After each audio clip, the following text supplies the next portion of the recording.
हाल के दिनों में दो बहुत महत्वपूर्ण चर्चाएं जो हो रही हैं।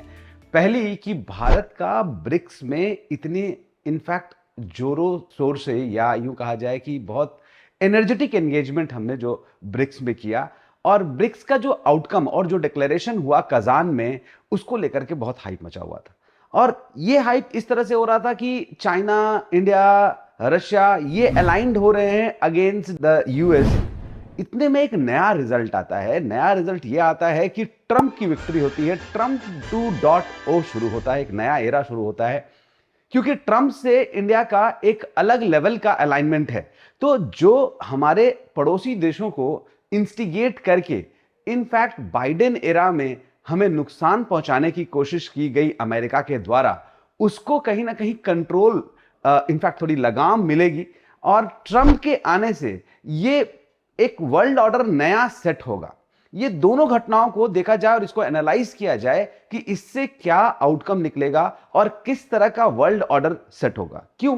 क्योंकि ये जो वैश्विक व्यवस्था है जिसको हम वर्ल्ड ऑर्डर कहते हैं, ये वर्ल्ड ऑर्डर हमेशा से चेंज होता आया है पर इतना फ्रीक्वेंटली कभी नहीं चेंज हुआ है। ये ट्रांजिशन एरा बहुत सालों से चला आ रहा है और ऊंट किस करवट बैठेगा अभी तक इसके बारे में कुछ भी खुल करके सामने नहीं आया है।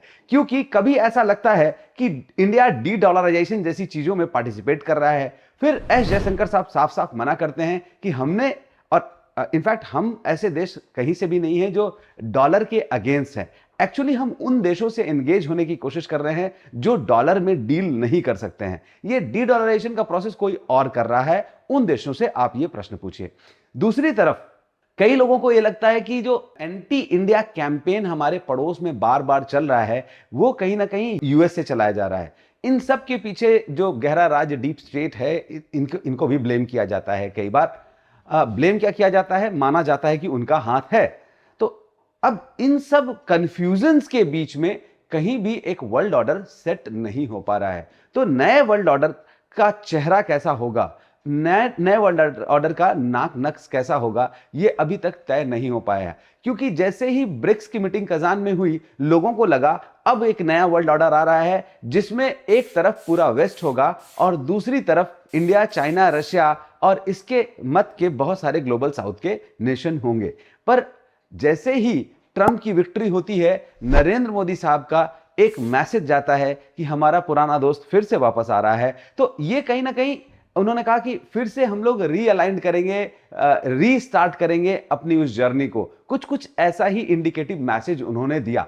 तो ऐसे मैसेज को मिलते ही जो एक्सपर्ट्स ये कह रहे थे कि इंडिया दुराव कर रहा है अमेरिका से, दूर जा रहा है अमेरिका से, उनको भी एक कंफ्यूजन जरूर हो जाएगा। बट मैं आपको साफ साफ स्पष्ट रूप में बता दूं कि ये वर्ल्ड ऑर्डर जो बन रहा है इसमें भारत ने अपने आप की प्लेसिंग इस तरह से कर रखी है कि ये सबका मित्र है और किसी का दुश्मन नहीं है। Friend of all, enemy of none. तो ये जो फॉर्मूला भारत ने लिया है, friend of all, enemy of none, Trump era के आने से इसको बल्कि और मजबूती मिल सकती है। एक तरफ हमने अपने प्रॉब्लम्स कहीं ना कहीं चाइना से रिजॉल्व करने शुरू कर दिए हैं और ब्रिक्स को मजबूत करके हम ग्लोबल साउथ को एंगेज कर रहे हैं। दूसरी तरफ ट्रंप के आने से जो हमारे थोड़े डिफरेंसेस थे आयरन आउट हो जाएंगे यूएस के साथ। हां, ऐसा नहीं है कि सब कुछ हमेशा हरा ही रहेगा। इनफैक्ट कुछ कुछ कहीं कहीं रेड मार्क भी देखने को मिल रहे हैं, जैसे ट्रेड वॉर फिर से चालू हो सकती है जो कि ट्रंप एरा में बहुत हाईलाइटेड चीज थी। दूसरी चीज जो हो सकती है, ये वॉर पूरी तरह से स्टॉप होगा और इसी में पूरे विश्व की भलाई भी है। क्योंकि डोनाल्ड ट्रंप ने अपना पहला जो भाषण दिया उस भाषण में उन्होंने यही बात कही कि जितने भी वर्ल्ड में वॉर्स चल रहे हैं मैं सबसे पहले इन वॉर्स को बंद करूंगा।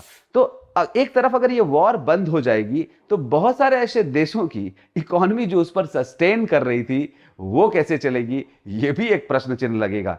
वॉर तो बिल्कुल बंद होना चाहिए। इन्होंने एक गलत इकोनॉमिक सेटअप करके एक गलत तरीके का वर्ल्ड ऑर्डर सेट करने का कोशिश किया था जो अब ध्वस्त हो रहा है।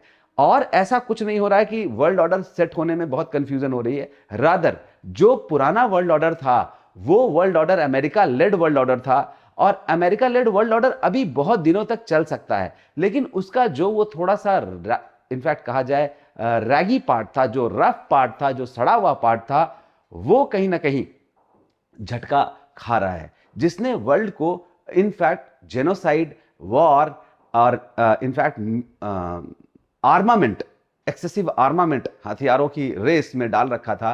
उससे कहीं ना कहीं मुक्ति मिल सकती है अगर ट्रंप अलाइंड हो पाए रशिया के साथ, इंडिया के साथ। और ट्रंप का दुश्मन अगर चाइना है तो चाइना को भी किस तरह से अलाइंड भारत करवा सकता है अमेरिका के साथ, ये आने वाला समय ही बताएगा। क्योंकि ब्रिक्स का एक तरफ पावरफुल होना और दूसरी तरफ G7 जैसे नेशन जो कि डिक्लाइन पर हैं, उनका फिर से रिवाइवल हो पाना तो बड़ा मुश्किल लग रहा है। तो अमेरिका क्या रोल लेगा? इनफैक्ट हमें लगता है कि जो ये नाटो की बात बार बार हो रही थी कि नाटो को लेकर के ही यूक्रेन का वॉर हो रहा था, तो वर्ल्ड ऑर्डर में ये नाटो का रोल भी घटेगा। क्योंकि ट्रंप साहब का ये पहले से ही कहना था कि जितने नाटो नेशंस हैं उनकी फंडिंग अमेरिका क्यों करेगा, नाटो में आप लोग लड़ाइयां करोगे और फंडिंग अमेरिका करेगा। हालात ये हैं कि बाइडेन के एडमिनिस्ट्रेशन में इस यूक्रेन वॉर में $66 बिलियन से ज्यादा का निवेश हो चुका है। एक तरह से निवेश ही है उनका, क्योंकि उनके हथियार बिक रहे हैं वहां पर। तो वो 66 बिलियन दे चुके हैं यूक्रेन वॉर में। 66 बिलियन, ये ह्यूज अमाउंट है। इसको अगर अफ्रीका के कुछ देशों में इन्वेस्ट किया जाए तो बहुत अच्छा ह्यूमन डेवलपमेंट क्रिएट किया जा सकता है। वर्ल्ड को एक इनफैक्ट नया आयाम मिल सकता है इन सारी चीजों से। अब ट्रंप क्या क्या पॉलिसी लेकर आएंगे और अमेरिका फर्स्ट की नीति के हिसाब से किस तरह से वर्ल्ड में पीस स्टैब्लिश करने की बात वो कर रहे हैं, आने वाला समय ही बताएगा। लेकिन वर्ल्ड ऑर्डर में जो एक नई चीज दिख रही है कि ना तो G7 का वर्चस्व रह जाएगा, ना तो ईस्टर्न ब्लॉक का बहुत ज्यादा वर्चस्व रह जाएगा। अब एक नया वर्ल्ड ऑर्डर जो कि मल्टी डायमेंशनल, बहुआयामी, एक मल्टी फेसेटेड वर्ल्ड ऑर्डर आएगा, जिसमें बहुत सारे प्लेयर्स इंपॉर्टेंस अपना गेन कर पाएंगे। ऐसा वर्ल्ड ऑर्डर सेट होने में जरूर समय लग रहा है, पर यह वर्ल्ड ऑर्डर बहुत जल्दी ही सेट होगा। Thank you.